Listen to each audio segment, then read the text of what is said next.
What's up, guys? This is Merc Music, and I just want to thank you guys for 70,000 subscribers. I want to thank you guys for all of the support and staying subscribed. It really does mean a lot, and I also just want to say Happy New Year's to everyone out there. But basically, as a thanks to you guys for 70,000 subscribers, I'm uploading my very first ever Call of Duty commentary. It's a Modern Warfare 2 nuke gameplay. This is when I still recorded with a video camera, and the commentary isn't that great as well, but I was just getting started. But I hope you guys will enjoy my very first ever Call of Duty commentary. Hey guys, this is Eric, and this is my new YouTube account, Merc Music YouTube for Xbox Live. And today I'm playing Domination on Underpass, and I get an 11, 15, 25 nuke. And my class is the FAMAS Silenced with Simtex, which I throw here in the beginning and get a kill. I don't think it was First Blood. Yeah, it wasn't First Blood. Other people got kills. But it's FAMAS Silenced with One-Man Army, Stopping Power, Ninja, and the class I switched to is the UMP Silence with Cold-Blooded and Ninja and One-Man Army and Claymores. And in the beginning I kind of failed because I never used the FAMAS. I don't know how to aim with it very well. I honestly do not like this gun that much. Knifing fail. I'm not used to stuff like this. Like, I can't believe I got a nuke here. I think it's the first nuke I've ever gotten here, and it was a pretty hard one to get as well because of all the snipers and the noob tubers in this game. But aside from that, I really don't care if people noob tube as long as it's like not too hectic. Like, if there's one person doing it, fine. They're most likely not going to kill me. But if it's like 7 people, okay, I'm leaving the match. I'm going to rage quit because I can't stand that. But I'm going to talk about the FAMAS because it's 3 burst. Personally, in my eyes, it's terrible. I don't like it. It's not as good as the M16. At least I don't know. I can't explain it. I don't like 3 burst guns because if you're in a heated situation and you need to get the kill, the gun's not going to do it because it's 3 burst. And here I failed knifing that guy using an LMG. So the clip is at regular speed now because this is where I start getting the kills for the nuke. An 11, 15, 25. You know, it's not something you normally see. And it's actually kind of good because it throws people off, because this is how I see the game in Ground War. When you're going for a nuke, people look for that 7-11. And once they see that you haven't called in a Predator, and they see that you have an AC-130 or a Chopper Gunner, they're going to look for you, and they're going to want to try to kill you because they know you're going for it. Now, if they just see an AC-130 pop up, it's like, what the hell just happened? How did he get an AC-130 out of nowhere? And then they probably are going to assume it's a care package. So they're going to assume nothing of it. They're going to think nothing of it, and they're probably not going to try to kill you, which makes it even easier to get your nuke. And I think that's kind of why it was kind of easy to get this nuke. I do semi-camp, so I'm sorry about that. You know, my friend was over at my house, and he had gotten the 11, 15, 25 nuke sniping at Trailer Park, and I was not recording.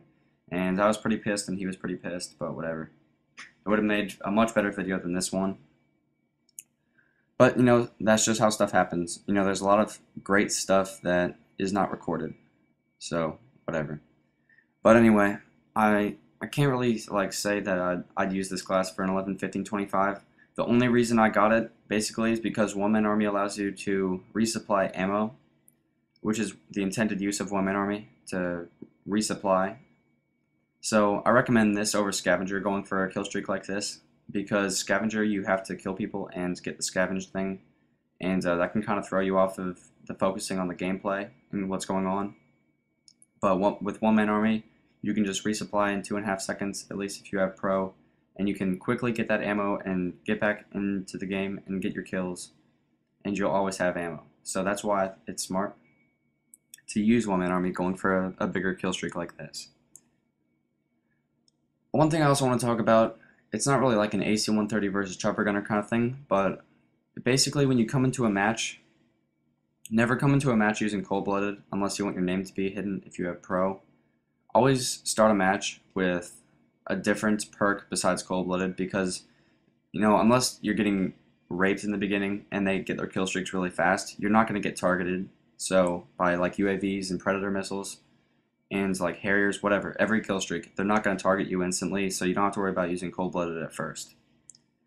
Also, basically when you start a new match with new people, you never know what you're going to get. You might get a match full of noob tubers or snipers, or people that just camp, and then whenever there's a kill streak, they use Stinger missiles to take them out because they want easy points. So whatever. You know, you never know what you're going to get, so always start off with an AC-130, because you know, it's going to last longer. And there, here I get my AC-130. And normally I do pretty decent in the AC-130, but in this match I'm pretty terrible. And I know it gets kind of blurry there. It's because I don't have like a capture card or an HD PVR. I record with my video camera. It's in HD, but you don't get the same kind of quality. I don't know why. You really should. But it gets kind of blurry when the game gets too sporadic, or if like I call in a kill streak. So here I get my EMP, and I think it's good to get EMPs because basically when that happens, the team loses focus. They don't really know what to do, and they kind of panic, and they don't know what to do. They don't really. They kind of capture flags. That might focus. They only focus on two things from there. They don't really care about kill streaks anymore. That doesn't matter. They don't focus on anyone in specific. They focus on the objective more. And if they don't focus on the objective, they're gonna start going for a lot more kills because it's like an EMP, like it like wipes their memory about what they normally do in the game. Like they just do nothing. Except this guy, he tries to noob tube me, but he fails. And if you fail with noob tubing, you just fail at the game. Because if you can't do good noob tubing, what else are you gonna do good at? But before I run out of time, actually I'm not gonna run out of time. I'm also gonna tell you guys something interesting about domination. If each team holds a flag, just one flag, the match will last about 16 minutes. Now, if somebody has two flags, if your team has two flags, the match will last 8 minutes. And if you're dominating, the match will take 4 minutes. So just keep that in mind, and like about how you're going to strategize to capture the flags and win. So now I'm going to talk about my analogy, and my analogy is I got the inspiration to do this while driving in driver's ed, but I figured I'd talk about it because Only Use Me Blade has done an analogy, how he relates it to basketball. But I don't think his is as good as mine is, because mine talks about actual gameplay in the game instead of just like something vague. Mine talks about specifically killing people in this game. So relating it to driving, if you get in a head-on collision with somebody else like this, you're most likely going to die, but I don't because he's terrible. But, you know, head-on collisions are a lot more dangerous in real life and in this game. Now, if if you hit someone in the side, they're going to be more likely to take damage, and that is how I apply it to this game. Like, again, there's a head-on collision, but from there I'm attacking him from the side. So I don't kill him, but, you know, he can't harm me back. So, attacking people from the side and from different angles, more angular situations, is very good. And that's why it's good for this map, because this is not a very linear map, it's a non-linear map, and it's kind of abstract, except for like the underpass areas. But it's a different map, and I really like this map, even though it's the first time I've gotten a nuke on this map. But more about my analogy, if you rear end somebody, they're going to be taking, well actually both people kind of shed damage, and the reason they both shed the damage is because your front end is going to get hit and their back end is going to get hit. And the only way I can really think to relate that to driving and gameplay is because if you try to rear end someone in this game, like you're most likely going to get the kill, but they can also turn around and kill you. So there's a sniper hiding behind a car, get a headshot to kill him, and I get my nuke. And that's basically it. That's the 11, 15, 25 nuke here, and I failed at killing that guy, which is kind of depressing because I was so excited to get the nuke. But I get it anyway. It's a big plus 400 because they didn't rage quit after I got the nuke, so that